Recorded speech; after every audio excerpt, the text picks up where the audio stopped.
Colombianos, es increíble que ningún familiar del clan Géneco se salve de estar indiscutido con problemas de la justicia, ya sea por corrupción, ya sea por asesinato, ya sea por lo que sea, señores. Lucas Géneco, el suegro de Vicky Ávila, murió hace poco, murió condenado. La señora Silo Géneco habían dictado una orden, no ha pasado nada con esto de la fiscalía, no se sabe la investigación, ella está intocable y ahora viene la condena por parte de la corte a Luis Monsalvo Géneco, exgobernador del Cesar, señores. Y es que el exmandatario se encuentra en detención domiciliaria que conocerá los años que deberá pagar en una próxima audiencia, ¿no? Dicen que hasta 15 años le podrían dar a este señor. Pues la Sala Primera Instancia de la Corte Suprema de Justicia condenó al exgobernador del Cesar, Luis Alberto Monsalvo Géneco, por los vicios en el programa de alimentación escolar PAE. En el departamento que llegaron a irregularidades tan graves como la compra de 1 kilo de hígado por 65.000 pesos, cuando el precio rondaba los 14.000 pesos. ¡Qué mano de corrupción! Monsalvo, hijo de Cielo Géneco Sechar, fue condenado por los delitos de contrato sin cumplimiento de requisitos legales y peculado por apropiación agravada por los vicios en este contrato que se suscribió por 17.145 millones de pesos en el 2015.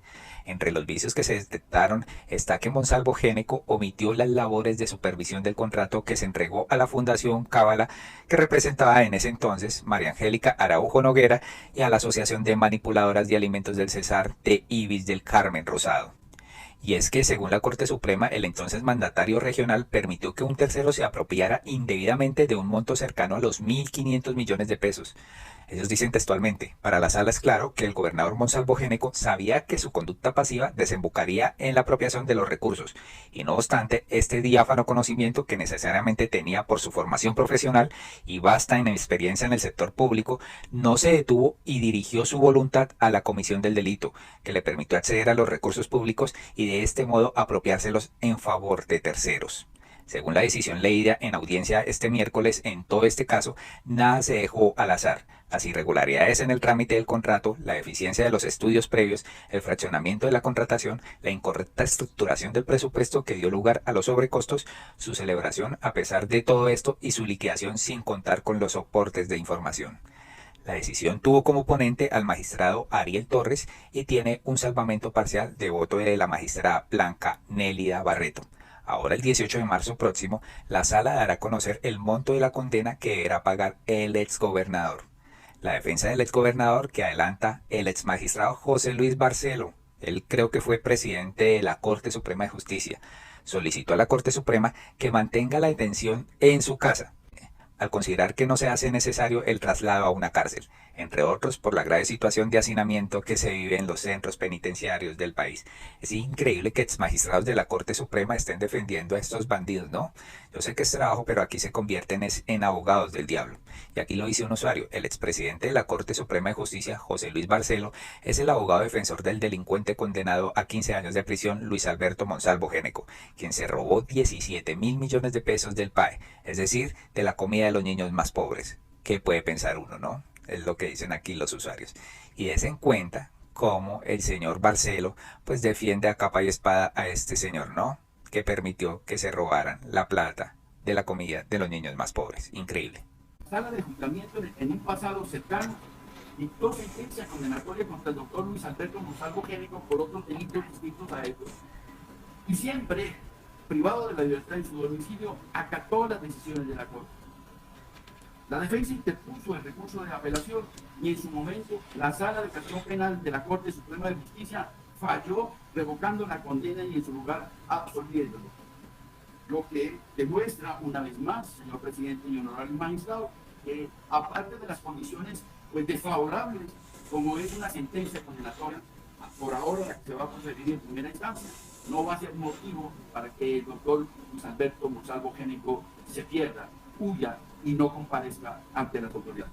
Por tales razones me parecen poderosas y con mucho sentido lógico y jurídico, reitero a su señoría y a la honorable sala que no ejecuten la sentencia hasta que esta quede ejecutoriada de manera material y haga tránsito a cosa fundada y no lo traslade a un centro penitenciario, permitiendo que permanezca privado de la libertad en detención domiciliaria.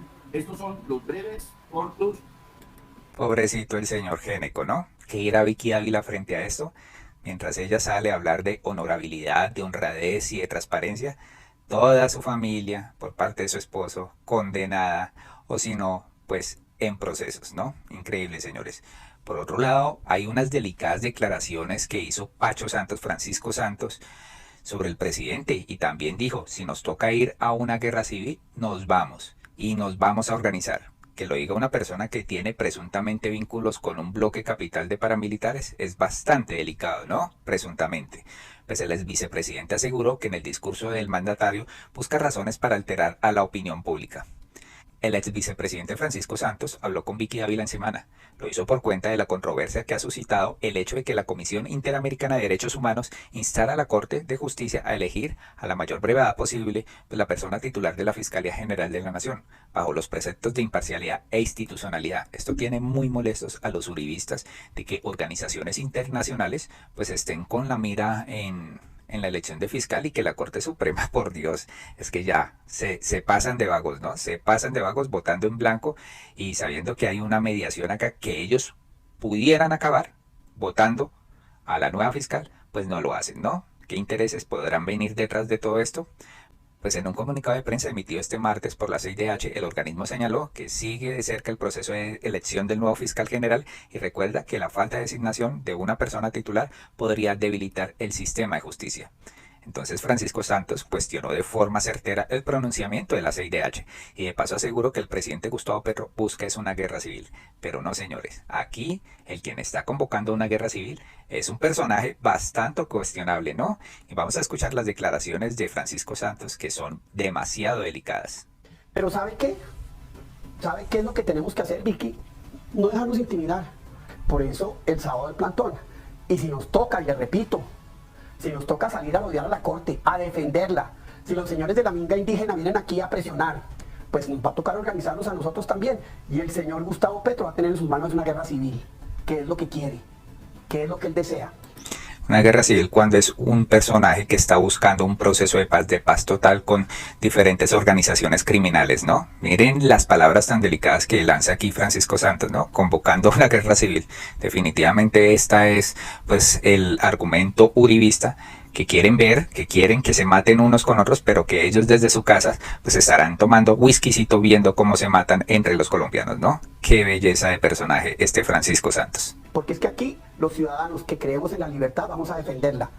Petro diga lo que diga, movilice a quien movilice, y sus sicarios morales y su primera línea terrorista sigan diciendo lo que sigan diciendo, aquí nosotros los vamos a enfrentar. Empezamos con el plantón, pero es apenas el principio, que no les quepa la menor duda, que no vamos a permitir que el señor Petro y sus sicarios morales presionen a una corte que, entre otras, cuando usted mira quién la compone y quién la preside, es un hombre que viene de abajo, un hombre que se hizo a pulso. El presidente Chaverra es un ejemplo de lo que es nuestro aparato de justicia, y ahora estos señores presionándolo desdice mucho de ellos, pero sobre todo les quita el ropaje y resulta que ahora sí el rey está en peloto. La Comisión Interamericana, de la mano con los populistas de izquierda que acaban las libertades, la oficina del Alto Comisionado para los Derechos Humanos en Colombia, aquí de la mano con los populistas que acaban las libertades, mirando para otro lado cuando pasan toda clase de desastres y calladitos ante el horror que está viviendo Colombia por fuera de Bogotá, calladitos frente a todo el asesinato y las masacres que se han incrementado por cuenta de un presidente inepto y un ministro de defensa. Bueno, de pronto no son tan ineptos, de pronto lo que quieren es que eso esté pasando en Colombia porque eso les facilita su trabajo para ver si se quedan. Es increíble lo que dice aquí Pacho Santos, ¿no? O sea, está convocando una guerra civil cuando realmente se está buscando la paz y lo único que se quiere es que se elija a una fiscal decente, una fiscal que no tenga nexos o presuntos nexos con el narcotráfico. No sé por qué les molesta tanto, colombianos. Escriban porque creen que se carga esta rabia el señor Pacho Santos, ¿no? ¿Será porque no le dieron un puesto en el gobierno o qué? Realmente es despreciable escuchar a este señor. Sin embargo, aquí le pregunta al periodista de Revista Semana que no es muy grave lo que está diciendo, una guerra civil. Y pues el señor se porta muy grosero con las organizaciones internacionales. Él mismo lo dijo, si llego a ser presidente en el 2026, esas organizaciones las saco fuera de acá. Increíble, señores, ¿no? Y es que estas organizaciones internacionales existen cuando se agotan todos los argumentos acá de justicia en este país, ¿no? Para eso existen estas organizaciones. Sin embargo, este señor no la respeta. Des en cuenta la respuesta tan grosera que lanza acá. Francisco, pero no le parece muy delicado y grave y hasta preocupante que mencione guerra civil. ¿Por qué habla de esto? ¿No le parece sumamente delicado estar hablando de esto? Porque Petro es a lo que está incentivando. ¿O usted qué cree que Petro, cuando llama a su gente a las calles, qué es lo que quiere? Porque Petro solo sabe hacer eso. Y resulta que la vez pasada que lo hicieron, con una primera línea que mató, que asesinó, que incendió, que hizo todos los horrores que hizo, ¿usted cree que ahorita con la primera línea la policía la va a parar? No. Nos va a tocar es a los ciudadanos. Así se lo digo clarísimo. Nos va a tocar a los ciudadanos. Porque el señor Petro lo que quiere es crear esa zozobra y crear ese daño con una policía desmoralizada. ¿Qué tal lo que dijo? Dijo, pero si es que Salamanca entró a pie. Claro, cuando ya había pasado tiempo y cuando había pasado todo lo que había pasado. Pero es que Petro, como es un mentiroso casi que enfermizo, tiene esa enfermedad de mentir para ajustar todo a su mirada perversa de la realidad y de la democracia, pues utiliza ese discurso para convencer a su grupito, que afortunadamente es cada vez menor. Mire, yo voy por la calle y me dicen los ciudadanos en todas partes, bueno, ¿y cuándo? ¿Y cuándo nos movilizamos? ¿Y cuándo dejamos que estos empiecen a sentir que son los dueños del país? Yo creo que va a empezar a ser hora, y este plantón del próximo sábado es el primer momento en el que le vamos a decir a los de Naciones Unidas, pistola, a los de la Comisión Interamericana de Derechos Humanos, pistola también. ¡Qué grosero! La Corte Suprema se respeta, la democracia colombiana se respeta. Esto no es una república bananera, y el día que ellos sean equilibrados y el día que ellos muestren que verdaderamente están detrás de la defensa de los derechos humanos, uno empezará a respetarlos, porque una organización que no condena la muerte, lo que pasó en Israel, y luego sí sale a defender a los terroristas, es una organización que uno dice, uy, Dios mío, ¿y estos a qué horas o en qué momento adquieren tan legitimidad? No, o sea, yo creo que aquí llegó la hora de un poco de acabar con esa narrativa que tiene la izquierda y que utiliza los derechos humanos para poder hacer lo que le da la gana, y creo que lo importante aquí va a ser defender la justicia, defender las libertades, defender la democracia y defender la calle, porque ellos en la calle saben es donde tienen ventaja, y aquí nos va a tocar a nosotros defender la calle también. Es muy curioso este señor, mientras tomará whisky viendo las noticias, cómo se encienden unos colombianos con otros, este señor estará tranquilo en su casa porque no es capaz de poner el alma y el pecho frente a protestas, ¿no? Es increíble, bastante populista este señor, ¿no? Y pues aquí se lo dicen, Pacho Santos, el que ha sido señalado por Salvatore Mancuso de haber sido autor intelectual de la creación del bloque capital de los paramilitares, hoy amenaza con organizarse. ¿Es un nuevo grupo paramilitar para una guerra civil? Es lo que dicen los usuarios acá. Y es increíble, un grupo de uribistas del Centro Democrático se fueron a hablar allá a Washington con el secretario Almagro y van a fijar una reunión con la CIDH para decir que van a contar la verdad, que el gobierno está mintiendo, que están secuestrando la democracia y la justicia, que no puede ser posible. Están desesperados, señores. Y lo dicen congresistas en los cuales su ex vicepresidente y presidente del Partido Centro Democrático chuzó a magistrados. Es increíble el cinismo de esta gente. Ella dice, no es posible que las entidades internacionales estén teniendo la idea de un golpe de Estado, cuando lo que hay en Colombia es un presidente presionando de manera indebida a la Corte para que elijan una fiscal de su terna, ¿no? ¿Cómo estigmatizan la terna decente? Candidatas realmente honorables, ¿no? Y no como la Marta Mancera o como Francisco Barbosa. Hola a todos, aquí estamos ya en el avión rumbo a Washington. Vamos a hablar con el secretario Almagro. Vamos a tratar también de fijar la fecha para reunirnos con la CIDH, porque no es posible que las entidades internacionales estén teniendo la idea de que en Colombia lo que hay es un golpe de Estado, cuando lo que hay es la presión indebida de un presidente que tiene a su hijo investigado penalmente, a su hermano y a su campaña investigados penalmente, y está presionando de manera indebida a la Corte Suprema de Justicia para elegir una fiscal de su terna. Parece muy grave además que con las banderas del M19 pretendan asustar a los magistrados. Aquí vamos, ya les contamos cómo nos va. Es que son bien mentirosos, ¿no? Quieren ir con el archivo de semana, con las fotos de semana, con las banderas para decir, mire, estos fueron los que quemaron el palacio y ahora están cercando a la Corte Suprema para no elegir, para presionar, para elegir fiscal. Increíble la narrativa de estos uribistas. También Miguel Uribe dijo, Petro no quiere que el mundo sepa la verdad. Él es victimario y no la víctima de lo que pasa en Colombia. Venimos en equipo a contarle a la comunidad internacional que la paz total solo ha generado el empoderamiento y crecimiento del crimen y que hoy los colombianos se sienten desprotegidos. Miremos lo que dice. Llegamos a Washington y empieza una gira de reuniones con demócratas y republicanos, con funcionarios del Departamento de Estado y, por supuesto, la reunión con Luis Almagro, secretario general de la OEA, con el propósito de contarle al mundo lo que realmente está pasando en Colombia, que Gustavo Petro no es una víctima, es un victimario y es él el que está creando la ruptura institucional.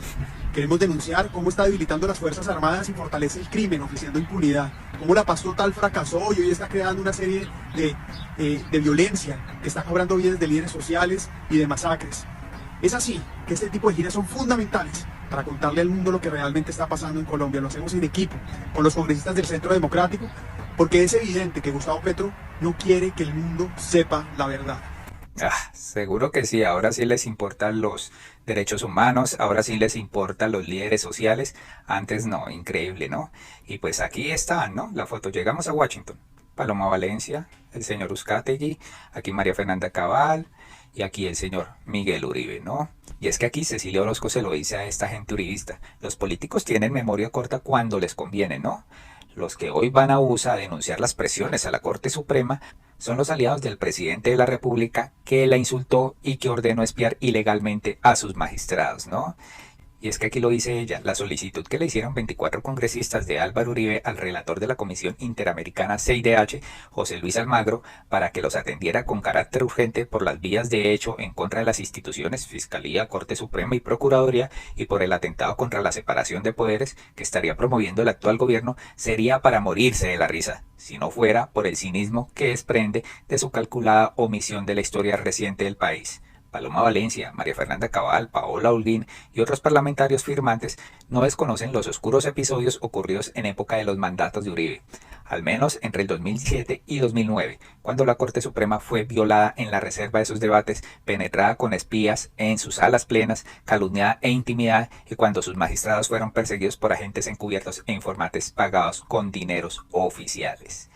Aquí hay una pregunta. ¿Será que Álvaro Uribe está muerto de pánico porque con una fiscal decente puede ir a la cárcel? ¿Ustedes qué creen, señores? Ese es el miedo y organizas toda su tropa para que vayan a hacer todo lo posible para que nos elija una nueva fiscal, ¿no? Colombianos, y es que Miguel Uribe dice que están creciendo pues las economías ilegales, está creciendo la delincuencia, pero no hablan de los golpes certeros que le están dando al narcotráfico. Resulta que en las últimas horas cogieron 4.5 toneladas de polvo blanco incautadas. Antier habían sido 5 y hoy son 4.5, es decir, casi 10 toneladas de polvo blanco en 3 días. La derecha extremista, pantallera y vociferante no incautaba esa cantidad de polvo blanco ni en 3 meses. Quedaron atrás los tiempos en que los narcos coronaban e ingresaban secretamente al Palacio de Nariño, ¿no? Y esto lo dice Clara López. Ante la propaganda que anuncia una absoluta catástrofe en materia de seguridad y lucha contra el narcotráfico, las cifras dicen lo contrario. Se está desarrollando un combate frontal al narcotráfico donde más le duele a los narcotraficantes. Su mercancía, señores, su mercancía. Y es que aquí podemos ver las imágenes de esta incautación, que realmente es sorprendente, ¿no? Lo cogieron en un submarino apoyado con el gobierno ecuatoriano y pues es una caleta también bastante grande de esta gente que buscaba sacarla del país, ¿no? Increíble, dicen que no hay golpes, pero se les está dando duro a estos delincuentes, a la gente de bien. Y por último les contamos qué va a hacer Francisco Barbosa pues al dejar la fiscalía. Resulta que este señor, al parecer, se va del país, señores. El fiscal deja su cargo en medio de la polémica elección de su reemplazo. Francisco Barbosa dejó su cargo como fiscal general de la nación y por lo menos muchos colombianos se preguntan qué pasará con el futuro y a qué se dedicará después de dejar el ente de control en medio de la polémica con el gobierno de Gustavo Petro. Entre tanto, el país se queda con la incertidumbre de quién ocupará este cargo, teniendo en cuenta que la terna presentada por el presidente de los colombianos no ha alcanzado los votos requeridos. Sin embargo, el asunto deja de ser un problema para Barbosa, que no pretende alejarse de la realidad de Colombia, pero sí cambiará el rumbo de su vida para tener nuevas experiencias de vida después de ser la cabeza de la Fiscalía General de la Nación. De acuerdo con lo que dijo el exfiscal en Blue Radio, desde ahora se dedicará a hacer su vida fuera del país y sus planes más que políticos serán académicos, pues pretende dedicarse a la escritura y a la enseñanza. ¿Se imaginan? Este tipo, después de tener un fortín de la fiscalía, un presupuesto súper millonario, ahora dedicarse a ser profesor. O dirán algunos, ¿será que se va a gastar todo lo que presuntamente pues cogió de la fiscalía? Es lo que dicen. Pues aquí dice él textualmente: voy a volver a escribir, voy a escribir las memorias de esto que se vivió, un libro sobre los años de la fiscalía, y voy a regresar a la Universidad de los Estados Unidos. ¿Será? ¿Será a los Estados Unidos? ¿Qué tal después le echen mano, señores? Del mismo modo explicó que ejercerá la docencia en la Universidad Internacional de Florida, tal cual como ha ocurrido con otros importantes políticos en la escena nacional, como es el caso de Juan Manuel Santos, y también pues el caso de Claudia López, que no será de docente, sino que se formará en Harvard. En cuanto a una posible aspiración del exfiscal a la presidencia de Colombia, en diciembre del 2023 declaró lo siguiente: yo no estoy pensando en nada diferente a concluir adecuadamente mi Fiscalía General de la Nación, pero lo que yo digo es que así como va Colombia, así como está Colombia, va de mal en peor. Este país no aguanta más años de esas condiciones. Pues claro, con usted en la Fiscalía, ¿cómo iba a aguantar? Colombianos, hasta acá este video, díganos qué piensan de esto del señor Géneco, exgobernador del Cesar, y también qué piensan de las palabras de Pacho Santos, bastante delicadas. Los uribistas yendo a llevar allá mentiras, porque ellos solo dicen mentiras, porque se les está acabando el poder y porque quieren proteger y blindar a Álvaro Uribe Vélez para que no le llegue la justicia, ¿no? La justicia que se ha buscado por años. Hasta acá este video, por favor, compartan masivamente para que se den cuenta los planes de la ultraderecha, ¿no? Es que una guerra civil, ¿no? Matarse entre colombianos, y a este señor Pacho Santos le vale huevo. Así como hizo pistolas las organizaciones internacionales, así son cuando maten a algunos de sus compañeros, ¿no? Hará pistola también. Muy amables y hasta pronto.